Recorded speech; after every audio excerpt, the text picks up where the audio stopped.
Hello students, कैसे बच्चों। मैं एक बार फिर आपके सामने क्लास 10th का चैप्टर 5 लेके आया हूँ, अरिथमेटिक प्रोग्रेशन। और इस क्लास का 10th क्लास का सबसे बड़ा चैप्टर में से ये आया है। ये चैप्टर बिल्कुल भी रिड्यूस नहीं हुआ, तो बहुत ध्यान से, और न्यू चैप्टर है जिसका 9th में कोई इंट्रोडक्शन नहीं था, तो बहुत ध्यान से इसको पढ़ना है। बिल्कुल धीरे धीरे कंसेप्ट वाइज एक ही टॉपिक को लेते हुए चलेंगे। ईजी है, इसमें 2 या 3 फॉर्मूले काम आ रहे हैं अपने, बाकी बहुत इजी चैप्टर है, ज़्यादा कोई हार्ड नहीं है, लेकिन अच्छा मार्जिन लेके चलता है। लगभग 10 से 12 नंबर का चैप्टर है ये। तो करते हैं स्टार्ट। यहाँ पे देखना आप सबसे पहले अब चैप्टर का नाम देखें। चैप्टर का नाम क्या है? Arithmetic progression. प्रोग्रेशन से हम समझ सकते हैं प्रोग्रेस। अब प्रोग्रेस जो है वो दोनों फैक्टर में काम करती है। कैसे? प्रोग्रेस ऊपर भी जाती है और नंबर कम आगे तो प्रोग्रेस नीचे हो जाएगी। और अरिथमेटिक मतलब अंकों की बात कर रहे हैं। कोई जो भी प्रोग्रेस होगी, चाहे वो डाउन में जाए या अप में जाए, वो प्रोग्रेस होगी अंकों में, नंबर से। तो कैसे ना, छोटा सा एक एग्जांपल में देता हूँ आपको। जैसे हमने काउंटिंग सीखी, सबसे पहले सीखी काउंटिंग, सबको आती है। काउंटिंग आती है तो ये चैप्टर बहुत ईजी हो जाएगा। काउंटिंग आती है। अब जब हम काउंटिंग बोलते हैं 1 2 3 4 5 6, तो आप लोग देखे होंगे कि इन सबके बीच में +1 +1 चलता जाता है। तो अब आप देखो एक सीरीज चल रही है, सब में +1 हो गए, 1 2 3 4 बोल रहे हैं। कोई टेबल हम अगर बोलते हैं, किसी भी नंबर की टेबल अगर हम बोलते हैं, तो वो टेबल आपको दिखाती है एक ही नंबर में, एक ही सीरीज में चल रही है। एक सीरीज चल रही है, देखो 2 4 6 8 10। तो ये सब क्या, ये किसके एग्जांपल है? ये सब अरिथमेटिक प्रोग्रेशन। अब ये कोई जरूरी नहीं है कि ये प्रोग्रेस से करेगी, ऊपर की तरफ जाएगी या हमेशा पॉजिटिव में, ये नेगेटिव हो सकता है। इस तरह से जैसे 10, ये 8 के बाद 6 4 2 0। अब ये बैलेंस चलेगा। क्यों? अब आप लोग यहाँ देख सकते हैं कि हर नंबर में से -2 -2 -2 क्या हो रहा है? माइनस हो रहा है। तो ये प्रोग्रेस तो हो रहा है सेम डिफरेंस में। तो यहाँ देखो सबके बीच में क्या था? Common difference. इनके बीच में भी क्या है? Common difference. यहाँ भी क्या आ रहा है? Common difference. तो कुछ ना कुछ इस डिफरेंस का मतलब होगा। देखते हैं आगे क्या हुआ। तो सबसे पहले तो यहाँ पर हम क्या लेते हैं, ये AP की सीरीज है, यहाँ देख रही है, ये अपना एग्जाम्पल क्या था। इसका मतलब जो फर्स्ट टर्म होता है, फर्स्ट टर्म में उसमें एक कोई कॉमन डिफरेंस होता है 2 नंबर्स के बीच का, वो इसमें ऐड कर देते हैं, तो ये दूसरा नंबर बन जाता है। या हम इसे ऐसे बोल सकते हैं सेकंड टर्म बनती है। फिर इसमें फिर से इसमें वही डिफरेंस फिर से ऐड कर दिया, फिर वही बात आई, फिर से इसमें ये डिफरेंस ऐड कर दिया। ऐसे ही आगे बढ़ते जाएंगे। दिख रहा है? आगे बढ़ते गए। अब इसको अगर सीक्वेंस में लिखें तो क्या लिखेंगे? A+ 2D, यहां पर A+ 3D, ये आगे बढ़ता जाएगा। तो आप लोग को देख रहा होगा यहाँ पर क्या आ रहा है कि ये फर्स्ट टर्म है, ये सेकंड, ये थर्ड, ये फोर्थ एंड सो ऑन, आगे चलता जा रहा है। कहां तक? AN तक। ठीक है। अब यहां देखा, यहां से एक फॉर्मूला बन के सामने आएगा अपने पास। कैसे? ये first term, second, third, fourth. आप लोग देख रहे हो, चाहो तो आप यहां 1 मान सकते हो। ठीक है। और इसको देखो 1 2 3 4 5 चलता जाएगा। तो जब सेकंड टर्म थी यहां पर, तो इससे एक कम था। जब थर्ड टर्म आई इसके अकॉर्डिंग, जब थर्ड टर्म आई A3, तो क्या बना? A+ 2D। मतलब यहाँ पर एक कम हो गया, यहाँ 3 था, 3 - 1 2। यहाँ देखना, इसके बाद ये 4 वाली टर्म थी और यहाँ पर 3। तो हम इसको क्या बोल सकते हैं? यहाँ से ये यहाँ पर ये A हो गया, ये प्लस, ये इसको आगे से यहीं पे चलते जाओ। यहाँ से क्या हुआ? ये A+ n - 1 D। ये यहाँ पर अपने पास एक फॉर्मूला बना जो कि किसके इक्वल होता है? AN means last term. अब ध्यान से फिर से करने की कोशिश करते हैं। ए जो है अगर मैं यहाँ आपसे बोलूं कि इनके बारे में बताओ, तो ए अपना होता है फर्स्ट टर्म। ए क्या होता है? फर्स्ट टर्म हो गया। यहां पर डी, जो डी होगा वो डी क्या होता है? Common difference.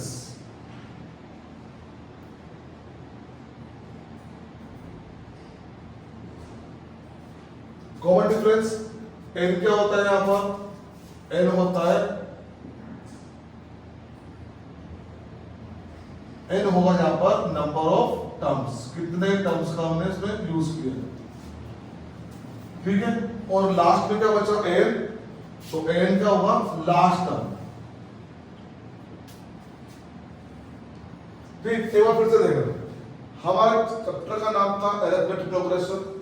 हमने यहाँ पर सबसे पहले एक एग्जांपल लिया कि हमने काउंटिंग लिखी। काउंटिंग जब आती है तो उसमें क्या करते हैं? Plus one plus one plus one करके काउंटिंग आगे बढ़ती रहती है, ठीक है। एक एग्जांपल लिया था हमने टेबल का, यहाँ पे प्लस 2 हो रहा था। अब ये हमने क्या डिसाइड किया? यहाँ पर हमने देखा कि प्लस में ही नहीं कि माइनस में भी एपी बनती है, तो यहाँ हमने फर्स्ट लिया ए, और जो डी है, ये डी क्या होता है? Common difference. एक नंबर जो अगली सीरीज को ऐड करता हुआ आगे बढ़ता जाना, वो हमने यहाँ पे ऐड करके देखा। तो अपनी जो सीरीज बनी है क्या बनी? ए प्लस डी, ए प्लस 2डी, ए प्लस 3डी एंड सो ऑन, चलती जा रही है आगे। तो यहाँ से जो नंबर लिया वो क्या लिया? A plus N minus 1 into D equal to N.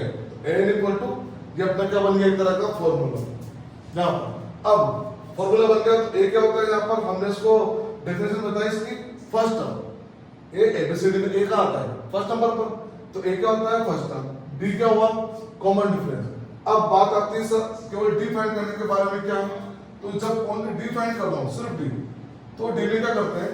जो सेकंड वाली टर्म्स होती है उसमें से फर्स्ट को माइनस कर देते हैं, और जो थर्ड वाली होती है उसमें से सेकंड को माइनस कर देते हैं। अब जो इनका डिफरेंस है, तो difference should be same, difference दोनों का सेम होना चाहिए। अगर सेम है तो वो एपी है, अदरवाइज वो नहीं है, क्योंकि इसका मतलब ही यही है। अरिथमेटिक प्रोग्रेशन में क्या होगा? जो दो नंबर्स का एक सीरीज आएगी और दो नंबर का जो डिफरेंस होगा वो क्या होगा? सेम, वो सेम होना चाहिए। अगर वो सेम है तो ये एपी है, अदरवाइज नहीं। अब हम कुछ एग्जांपल लेते हैं यहाँ पर। तो डिफरेंस क्या? डिफरेंस पॉजिटिव भी आ सकता है, नेगेटिव भी आ सकता है, और जीरो भी आ सकता है। तो यहाँ पर हम छोटे छोटे कुछ एग्जांपल ले लेते हैं। यहाँ पर देखना ध्यान से। यहाँ हमने लिया जैसे 3, 7, 11। अब यहाँ पर हमसे पूछा गया इसका डी बताओ। अभी हम सिंपल से बात कर रहे हैं, बस सबसे सिंपल चीज होती है ए एंड डी, तो हम भी उसी को लेते हैं ए एंड डी। देखो अपने पास 3, 7, 11 ये बता दीजिए। इससे पूछा find the first term and common difference of given series. तो हमने देखा जो फर्स्ट नंबर पे जो आता है, कुछ भी आए, फर्स्ट नंबर पे जो आएगा वो हमेशा फर्स्ट टर्म ही रहेगा, वो गई। और डी जो आएगा वो रहेगा इन दोनों का बीच का डिफरेंस, जो कि किस होना चाहिए? सेम।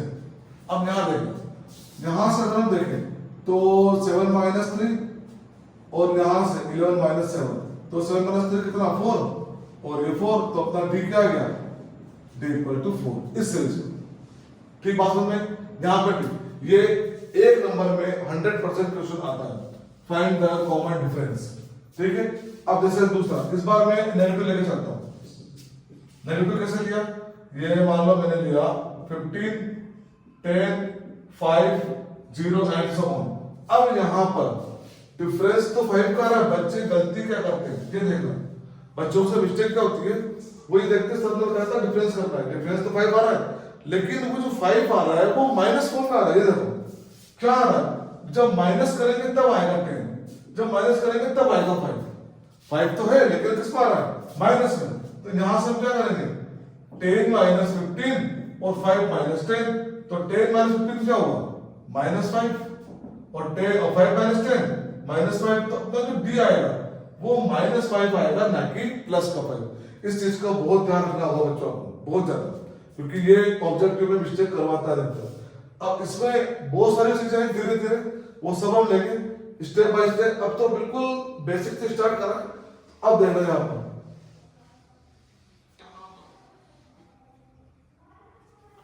पर देखना कुछ एग्जांपल है आप लोगों के लिए।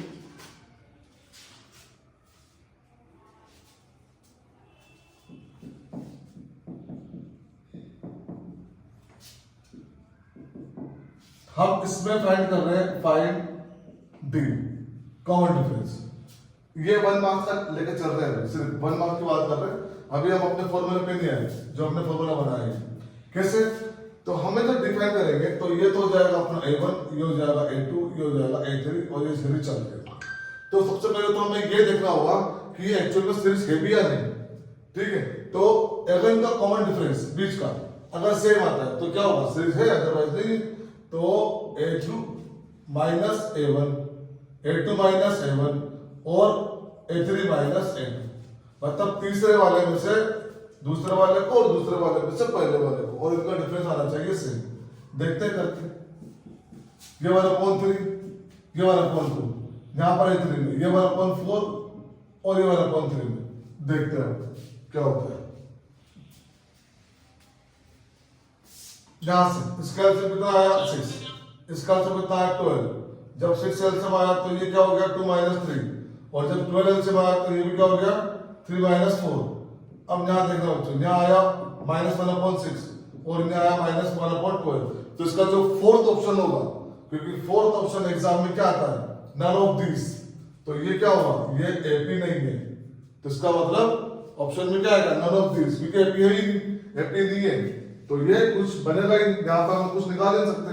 तो हमें ये ध्यान रखो, पहले तो ये देखना होगा कि एपी भी है या नहीं। एक क्वेश्चन इस तरह का भी आपके पास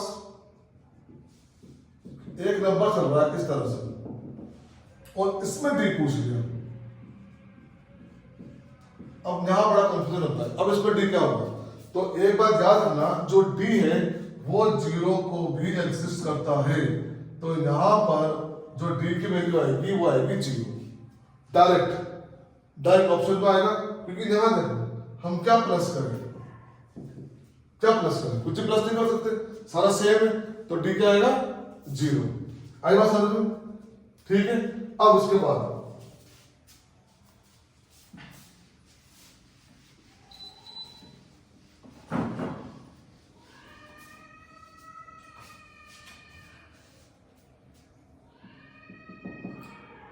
ये वाला, ये क्वेश्चन जो है वो एग्जाम में आ चुका है। Find A and D. अब ए तो सबको पता है, ए क्या होगा, जो हमारी फर्स्ट टर्म होती है, फर्स्ट नंबर पर वही क्या होती है, ए। फर्स्ट टर्म क्या होगा, ए हमेशा फर्स्ट में जाएगा। अब हमें डिफाइन करना है, तो हम क्या करेंगे, A3 माइनस A2 और A2 माइनस A1। इसको आगे पीछे भी लिखते हैं तो भी सही है, कोई इससे कोई फर्क नहीं पड़ता। यहाँ पर जो थर्ड टर्म है, तीसरा वाला, वो कौन सा है, देखो 3। जो सेकंड हो कौन सा है, 5/2 माइनस 2। अब आप लोग इसको एलसीएम लेकर सोल्व मत करो, सीधा करो, बिल्कुल सीधा। कैसे करेंगे, 5/2 क्या होता है 2.5, ये 2.5 में -2, तो 3 में से 2.5 गए तो कितने बचे, कितना बचा 0.5, और 2.5 में से 2 गए तो कितना बचे 0.5। तो यहाँ पर आपका डी कितना आएगा 0.5। कई बार बच्चे से कर देते हैं, यहाँ पे एलसीएम ले ले, आपको इसी क्वेश्चन को बड़ा कर देते हैं, क्योंकि डी पूछा है तो सिर्फ एक नंबर का क्वेश्चन आएगा, इससे ज्यादा नहीं आएगा, एक नंबर से ज्यादा नहीं आएगा। तो यहाँ पे कितना हो गया, ये डी इक्वल कितना हो गया 0.5, ठीक है। अगर ये आपको डी समझ में आ जाता है, अगर आ गया तो ये 1 मार्क्स का आपके क्वेश्चन नंबर पक गया, 100% आता है, चाहे बेसिक हो चाहे स्टैंडर्ड हो, 1 मार्क्स का आएगा ही आएगा। तो क्या समझे, यहां से जब भी डिफाइन करना होगा तो थर्ड टर्म में से सेकंड टर्म को माइनस करना है, और सेकंड टर्म में से फर्स्ट टर्म को माइनस करना है। अगर दोनों का जो डिफरेंस है वो सेम आता है तो वो आपका एपी भी होगी और वो डी भी होगी। क्लियर, ठीक। तो आज के लिए इतना ही, और कल जो मैं लेके आऊंगा उसमें अपना लास्ट टर्म आएगा और भी बहुत कुछ। तो वीडियो पसंद आया तो जल्दी से शेयर और लाइक कर दीजिए। Thank you very much.